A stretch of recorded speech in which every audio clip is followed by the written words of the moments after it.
Bonjour à toutes, bonjour à tous. Bienvenue sur cette nouvelle webconférence de la CEPAM 93 et de la DDRS de Seine-Saint-Denis. Nous nous retrouvons aujourd'hui autour d'un petit point sur les chiffres et sur l'actualité de l'épidémie de Covid-19. Et nous ferons en deuxième partie de cette webconférence un point spécifique sur la santé mentale pour lequel nous accueillons le docteur Noël Pompuy, que nous représenterons tout à l'heure. Merci d'être là avec nous aujourd'hui. Bonjour.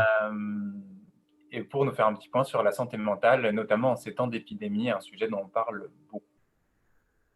Tout d'abord, on va commencer avec un petit point sur l'actualité de l'épidémie. Nous accueillons Colette Boeuf de la DDRS 93. Colette, on nous dit qu'au niveau national, le nombre de contaminations stagne autour de 10 000 par jour. Qu'en est-il pour la Seine-Saint-Denis? Est-ce que l'on progresse? Est-ce qu'on continue à diminuer le nombre de contaminations? Bonjour à tous. Donc globalement, sur la Seine-Saint-Denis, les choses évoluent de façon favorable, comme sur le reste de l'Île-de-France. On a une diminution de l'incidence, des personnes contaminées, donc à hauteur de 102 au niveau Île-de-France et 126 pardon, en Seine-Saint-Denis, qui représente une diminution de 13 points par rapport à il y a une semaine, et ce qui est à peu près l'équivalent de ce qu'on a pu constater, au mois de septembre, vers le 10 septembre. En termes de positivité, on est à 10 sur la Seine-Saint-Denis, et à 8 au niveau régional, ce qui est à peu près l'équivalent de ce qu'on avait vers le 16 septembre. En termes d'hospitalisation en soins critiques, on a une diminution des entrées en soins critiques. On est à 12 sur le département, 27 au niveau régional hier, donc avec une augmentation des sorties par rapport aux entrées, donc ce qui est plutôt positif. Ce qui veut dire qu'on a un nombre d'hospitalisés qui diminue, et on est aujourd'hui avec un taux d'occupation en réanimation qui au niveau régional est à 62%, 84% encore sur le département, parce que vous savez qu'on est quand même toujours un peu en difficulté sur le département en réanimation. Globalement, malgré tout, on a un nombre d'entrées par rapport aux sorties en situation complète qui est plutôt équivalent, ce qui veut dire qu'on a une stagnation de l'activité sur la situation complète, et qu'on est toujours donc relativement en tension sur le département. Au niveau des EHPAD et autres établissements de soins médico-sociaux, on a une diminution de l'activité Covid aussi, avec 10 EHPAD aujourd'hui qui sont encore concernés sur le 93, donc une diminution encore dans ce domaine-là par rapport à la semaine passée. Sur les clusters, je l'ai évoqué tout à l'heure, donc de toute façon, on est là aussi en baisse, donc sur le 93. Donc avec 12 clusters aujourd'hui actifs en Seine-Saint-Denis contre 280 sur l'Île-de-France. Merci. Aujourd'hui, comme les autres semaines, on a eu des réunions avec nos partenaires de l'ambulatoire, et vous, médecins traitants, vous signalez d'une activité Covid qui augmente en termes de consultation et une sollicitation des patients concernant la vaccination. Merci beaucoup, Colette. Peut-être un tout petit point de précision. Nous rappelons qu'aux professionnels de santé qui effectuent des tests antigéniques, qu'ils ne peuvent pas se les faire livrer. Nous avons constaté certains mouvements atypiques sur des pharmacies d'Île-de-France. Il est important d'aller chercher ces tests antigéniques directement en pharmacie vous-même. Cette petite précision étant close, Colette, justement, tu parlais de vaccination. Où est-ce qu'on en est aujourd'hui? Comment est-ce qu'on s'y prépare? Et est-ce qu'on a plus d'informations? Alors, on n'a pas vraiment plus d'informations aujourd'hui. On attend encore beaucoup d'informations sur la stratégie vaccinale.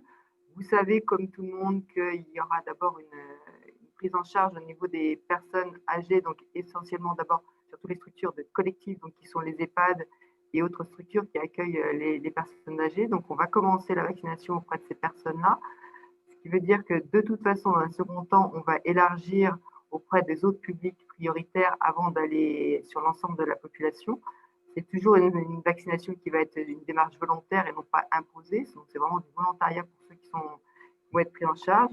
Vous savez que le vaccin Pfizer est un vaccin particulier qui nécessite un contexte très particulier d'organisation. Donc, c'est quelque chose qui est en train de se mettre en place. Et afin d'informer un maximum les personnes qui vont pouvoir participer à la campagne de vaccination, il y a des réunions qui s'organisent, et pour les professionnels de ville, il va y avoir une réunion prochainement, donc a priori la semaine prochaine pour les médecins généralistes, avec un webinaire qui va être programmé dans la continuité. Merci beaucoup Colette pour ces précisions importantes et fort utiles. On ne manquera évidemment pas de vous communiquer largement l'information sur les dates de ces réunions et webinaires dès que nous aurons un petit peu plus d'éléments. Nous accueillons maintenant le docteur Noël Pompuy, qui est pédopsychiatre et notamment président de la commission médicale d'établissement de l'établissement public de santé de Ville-Évrard. Bonjour. Bonjour. Merci de nous rejoindre, d'être avec nous. On voulait vous avez invité pour aborder ensemble les conséquences qu'a pu avoir l'épidémie, le confinement en particulier, sur la santé mentale. Est-ce qu'aujourd'hui, on sait dire ces conséquences? Est-ce qu'on a plus d'éléments d'un point de vue, y compris scientifique? Alors, dans la réponse, il y a plusieurs choses qu'il faudrait distinguer. On manque en général en psychiatrie d'indicateurs de qualité en termes épidémiologiques, puisque on a vu qu'on est capable de beaucoup de projections et de fiabilité statistique dans le cas d'une épidémie et des infections dans le cas d'une épidémie. En revanche, en psychiatrie, on a un problème de transversalité des données, c'est-à-dire qu'il y a beaucoup d'organismes qui s'occupent de collecter des données qui ne sont pas forcément fiabilisées. Donc on manque aujourd'hui de données épidémiologiques suffisamment fiables pour pouvoir faire des analyses de terrain sur ce qui est en train de se passer. Ça, c'est le premier point. Le deuxième, c'est qu'on est du coup obligé de s'appuyer sur des extrapolations à partir de choses qu'on peut identifier dans d'autres champs, sachant que la situation du Covid-19, à la fois à travers le caractère tout à fait exceptionnel que ça représente en termes de pandémie mondiale, hein, il n'y en a jamais eu d'une ampleur telle, sauf la grippe espagnole, mais on remonte quand même à des périodes où on n'avait pas du tout les mêmes critères et les mêmes manières de travailler. Et d'autre part, les mesures qui ont été appliquées en termes de restrictions qui sont liées au confinement, etc. Ou également le port du masque, la distanciation sociale.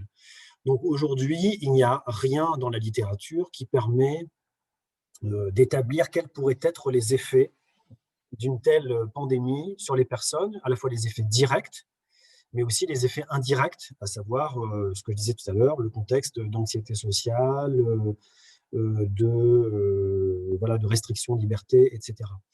Donc, ce que l'on peut avoir, juste par rapport à ça, ce qu'on peut avoir, c'est qu'on a quand même des données sur des gens qui ont eu des infections relativement sévères avec d'autres types de virus, comme par exemple le SARS au début des années 2000 ou le MERS au Moyen-Orient.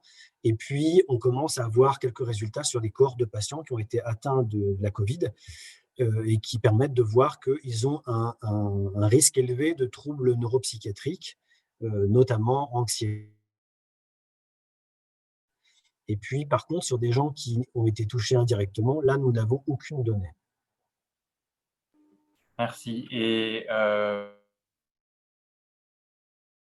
potentiellement similaires, est-ce qu'il y a des résultats qu'on peut extrapoler d'une manière ou d'une autre d'autres études qui auraient été faites et qui peuvent nous éclairer? C'est ça. C'est ce que je disais. Donc, les études que l'on a fait sur les publications qu'il y a eu sur le SARS et le MERS ont permis de montrer que des patients qui avaient eu des infections avaient un risque neuropsy plus élevé.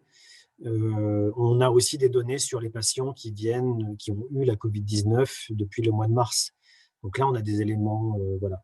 On a d'autres éléments indirects que l'on pourrait utiliser, mais aujourd'hui, là aussi, ça manque de solidité scientifique.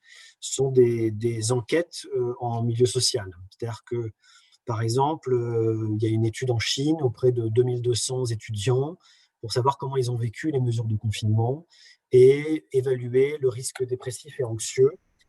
Le problème, c'est que c'est basé sur des auto-questionnaires, c'est-à-dire c'est des personnes qui n'ont pas vu de médecin, et donc on est sur des échelles. Il y a l'étude aussi Coviprev qui a été mise en place par Santé publique France, s'appuie sur la même méthodologie. Mais aujourd'hui, si on observe en effet des chiffres d'anxiété, de dépression, de troubles du sommeil qui sont plus importants que la moyenne générale, on ne sait pas trop si ça touche tout le monde ou pas, et si ces gens développent vraiment une dépression, une anxiété avérée et des troubles du sommeil. C'est sur les prescriptions peut-être que l'on pourrait avoir des indications le plus solide. Merci beaucoup. À la Caisse primaire d'assurance maladie de Seine-Saint-Denis, nous avons développé ce qu'on appelle un radar du Covid, un radar de l'épidémie, qui est en ligne sur le site de l'ODDS, l'Observatoire départemental des données sociales de Seine-Saint-Denis. Et ce radar qui permet de suivre aujourd'hui mensuellement l'évolution de certains postes de dépenses d'assurance maladie, en fait d'actes réalisés par les professionnels de santé, nous informe d'une manière probablement approximative, c'est évidemment pas des éléments scientifiques, mais sur ce qu'on peut constater en termes de remboursement de soins. Et dans ce radar que je vous partage à l'écran, on a notamment inséré depuis cet été un élément sur les dispensations en pharmacie de médicaments antidépresseurs, anxiolytiques, hypnotiques. Il y a plusieurs indicateurs, hein, il y en a à chaque fois le plus intéressant, en tout cas celui qui montre les plus grosses différences entre l'année dernière et cette année, c'est le nombre de nouveaux patients qui ont eu une délivrance. Là, en l'espèce, vous voyez à l'écran des médicaments antidépresseurs, tout pharmacien confondu sur la Seine-Saint-Denis. En rouge, vous observez la courbe 2020 par rapport à la courbe de 2019. Et en carré bleu sur l'axe des abscisses, vous voyez les dates de confinement ou déconfinement. Donc, logiquement, au premier confinement, on voit une diminution de la dispensation pour des raisons simples d'engorgement, de moindre fréquentation de pharmacie en général. En revanche, depuis la semaine 35-36, donc en réalité la rentrée de septembre, on voit un décrochage assez massif de la courbe rouge, donc de 2020 par rapport à la courbe de 2019, jusqu'à arriver sur un 150% de plus de dispensation de nouveaux patients ayant une délivrance de médicaments antidépresseurs au début du reconfinement, donc début novembre.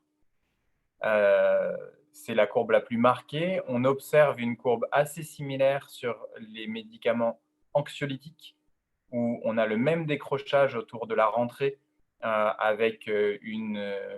qui se prolonge jusqu'au reconfinement. On a aussi une courbe tout à fait similaire sur les délivrances de médicaments hypnotiques. Là, vous le voyez, 81% de plus de dispensation par rapport à l'année dernière. Ces données sont en cours d'actualisation. On devrait avoir une mise à jour mensuelle sur le mois de novembre, donc là, mi-décembre, le temps que les données de remboursement rentrent dans nos bases. Bien évidemment, on tiendra au courant l'ensemble des professionnels que ça peut intéresser, puis on creuse les facteurs. Qui sont ces nouveaux patients, des femmes, des hommes, quel âge, quelle catégorie sociale. Mais ça, c'est ce qu'on peut observer en ville et qui rejoint les constats un petit peu empiriques. Est-ce que dans les établissements de santé, est-ce que d'abord vous avez des commentaires sur ces données ou des questionnements? Et d'autre part, est-ce que vous retrouvez ce type d'augmentation dans votre activité clinique à Villévral? Alors, je pense que ces données-là sont intéressantes parce que c'est des données de l'activité libérale et l'activité ambulatoire, par exemple de centres municipaux de santé, de prescription de première ligne et qui ne correspondent pas forcément parce qu'on sait que la proportion de psychiatres libéraux en Seine-Saint-Denis est quand même relativement faible. Donc, je pense qu'on a plutôt à faire des prescriptions faites par des collègues généralistes ou qui travaillent en libéral ou en centre de santé, qui ne sont pas forcément la même patientèle que l'on a à l'hôpital. Donc, à l'hôpital, on a eu… donc là, ça mériterait aussi que les chiffres soient analysés pour voir s'il y a une vraie différence statistique, parce qu'il y a des différences qu'on observe à l'œil nu, et puis il y a des différences qui, sur le plan statistique, après, sont valides ou non. Donc, nous, on a eu aussi cette impression-là, c'est-à-dire au moment du premier confinement, au bout de 15 jours, 3 semaines, on a vu arriver des nouveaux patients. Et des nouveaux patients qui avaient des profils relativement différents de ceux qu'on avait pu observer par le passé, avec des décompensations sévères, sur un mode, par exemple, délirant, avec des troubles de l'humeur associés, chez des personnalités qui étaient un peu fragiles, probablement un peu isolées ou qui avaient perdu leurs repères sociaux dans ce contexte-là. Et puis ensuite, on a eu des nouvelles entrées de patients qui étaient, eux, pour le coup, des patients connus et qui étaient déstabilisés en rupture de traitement, en partie à cause de, là aussi, la perte des repères sociaux et des repères de soins, bien qu'on ait maintenu un lien avec ces patients. Donc, ces patients-là, après, quand on a analysé les chiffres, on n'a pas de différence statistiquement significative. On a une tendance à l'augmentation. Donc, il faut quand même être prudent, sachant que Aujourd'hui, on est aussi, nous, très fragilisés à l'hôpital par le fait qu'on a du mal à libérer des places parce qu'il y a beaucoup de patients qui sont dans nos lits en attente d'une situation sociale, donc un hébergement, parce que c'est des patients qui sont précaires, ou en attente d'une solution dans une structure médico-sociale, donc il n'est plus de la psychiatrie, mais pour le coup, une forme d'accompagnement. Et c'est vrai qu'aujourd'hui, la psychiatrie publique est beaucoup embolisée par ce type de situation, ce qui fait un turnover important, ce qui conduit à une fragilisation des patients en ambulatoire. Sur l'ambulatoire, parce qu'on a quand même 80% de notre activité, c'est quand même de l'ambulatoire et de la consultation, on a observé aussi des formes de nouvelles demandes chez les préadolescents particulièrement, à la tranche 11-15 ans, avec des troubles anxieux, des phobies scolaires, des idéations suicidaires sans forcément passage à l'acte. Là, il y a des données nationales qui remontent, mais là aussi, ce n'est pas des données statistiques, ce sont des tendances qu'on ne sait pas encore trop aujourd'hui analyser. Et chez les patients adultes, on a des demandes aussi au niveau de troubles dépressifs et troubles anxieux. De toute façon, c'était des troubles qui ressortaient dans les enquêtes qui ont été faites à distance chez les personnes. Il y a aussi des troubles dont on ne parle pas, c'est les addictions, parce que là, pour le coup, le déclaratif est beaucoup plus difficile, parce que les gens, c'est compliqué pour eux de le faire. Et donc là, on sait pour le coup qu'il y a une augmentation de la consommation d'alcool ou de toxiques ou de médicaments dans les périodes comme ça de réduction des liens sociaux. Merci beaucoup. Est-ce que vous avez vous avez mis en place des activités ou des dispositifs spécifiques dans cette période, justement pour accompagner ces tendances dont vous nous décrivez un petit peu les effets? Alors, on avait mis en place pendant le premier confinement des dispositifs spécifiques pour accompagner les patients déjà pris en charge, puisque particulièrement en pédopsychiatrie, on avait beaucoup d'inquiétudes pour les parents qui se retrouvaient à domicile avec des enfants qui ont des pathologies sévères. Alors, on a constaté la même chose que les premières études qui sont sorties, c'est qu'en gros, il y a 30% des patients qui se sont améliorés, tout simplement parce que le contexte social en soi exerce une pression importante, hein, quand un enfant est scolarisé, que voilà, la scolarité n'est pas toujours des plus faciles. C'est sûr qu'un enfant autiste qui est moins socialisé, il se porte mieux. Maintenant, ce n'est pas la réalité de sa vie. Il y a eu un tiers des patients pour lesquels ça n'a pas changé grand-chose et un tiers des patients pour qui il y a eu une aggravation, essentiellement du fait du confinement, de l'épuisement parental. Donc ça, c'était vraiment quelque chose qu'on craignait et on a mis en place un dispositif de soutien à distance des familles qui finalement a été relayé auprès de familles plus largement que celles pour lesquelles on avait vocation à amener leur prise en charge. C'était, en tout cas, on a mis en place des outils via une page Facebook, une chaîne YouTube pour mettre en place et aider les parents à mettre en place une structuration du quotidien pour éviter les désorganisations de comportement chez les enfants. Chez les adultes, il y a eu un usage assez important de la télé et la visioconsultation qui a montré son intérêt dans le maintien du lien, mais aussi ses limites dans le fait que c'est difficile d'établir un lien avec des nouveaux patients dans ce type de situation-là, et d'autre part, de pouvoir comment dire, avoir une qualité de soins avec des rendez-vous réguliers. Donc, la télévisioconsultation, ce sont des outils supplémentaires, mais qui ne peuvent pas se substituer aux outils de soins traditionnels. Ils permettent de développer autre chose. Aujourd'hui, pour les nouveaux patients, on n'a pas la possibilité, vous savez que la démographie médicale qui touche le département de la Seine-Saint-Denis, enfin la difficulté démographique, hein, qui touche à la fois le libéral, mais aussi les institutions hospitalières, pèse énormément sur l'activité hospitalière et l'activité de consultation. Donc, on essaie d'être vigilant sur ces nouvelles demandes. Il y a quand même des entretiens d'accueil qui sont réalisés dans la plupart des centres médico-psychologiques pour accueillir les nouvelles demandes, les analyser, les prioriser. Mais répondre à toutes les demandes et à un accroissement des demandes, aujourd'hui, la psychiatrie publique n'en est pas capable. Je pense qu'il y a une réalité de terrain qu'il faut quand même rappeler. C'est intéressant parce que ça met en évidence ce que vous dites, les limites ou certaines des limites rencontrées par les soins psychiatriques dans le département sur la Seine-Saint-Denis. Ça met aussi en évidence l'importance clé, et en fait même plus que clé, du lien avec la ville qui fait la plupart des consultations. Est-ce que vous pourriez nous en dire un petit peu plus? Euh, quelle place occupe la ville dans les traitements et quel dispositif faut essayer de mettre en place pour accroître le lien avec les établissements de santé? Bien, ce qu'on a commencé à travailler là depuis maintenant plusieurs années à établir des liens renforcés avec les centres municipaux de santé. Je pense que l'installation des CPTS aussi est quelque chose d'intéressant avec lesquels nous devrions contractualiser. Aujourd'hui, la grande difficulté, c'est l'accès aux soins somatiques pour les patients suivis en psychiatrie, hein, donc les patients qui présentent des pathologies psychiatriques lourdes.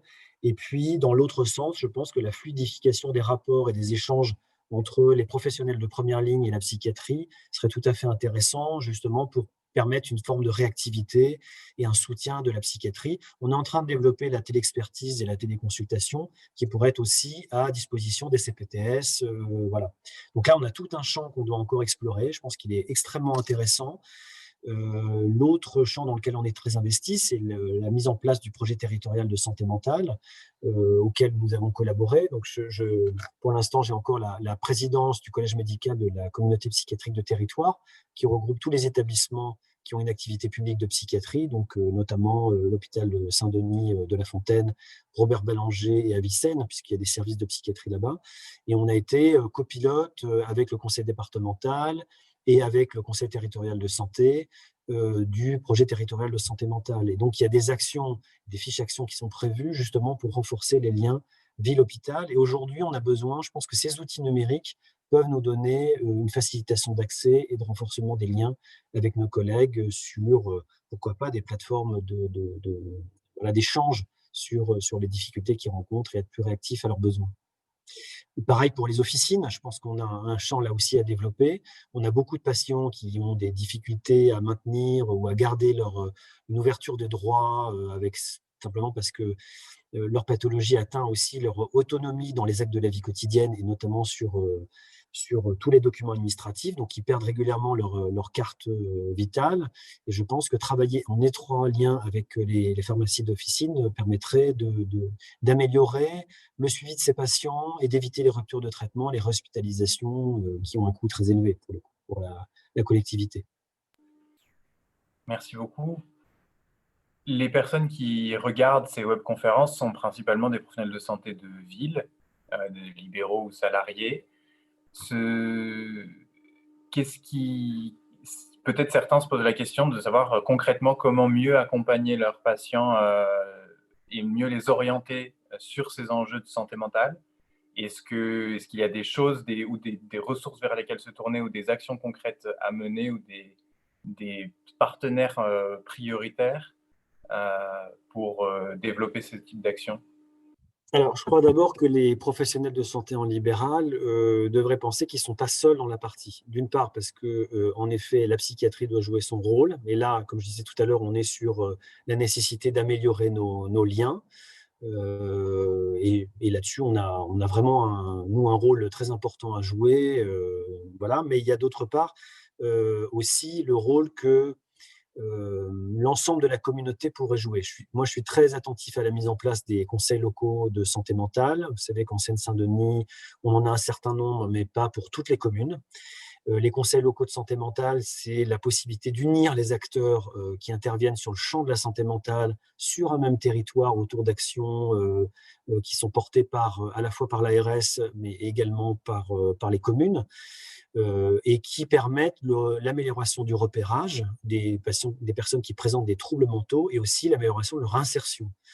Et donc, je pense que c'est un champ pour articuler les professionnels de santé libéraux ou qui sont dans des centres de soins avec la psychiatrie et avec d'autres acteurs. Je pense particulièrement au champ voilà, du travail, de la ville, de l'école, où le repérage des troubles mentaux pourrait se faire avec aussi des actions de prévention primaire.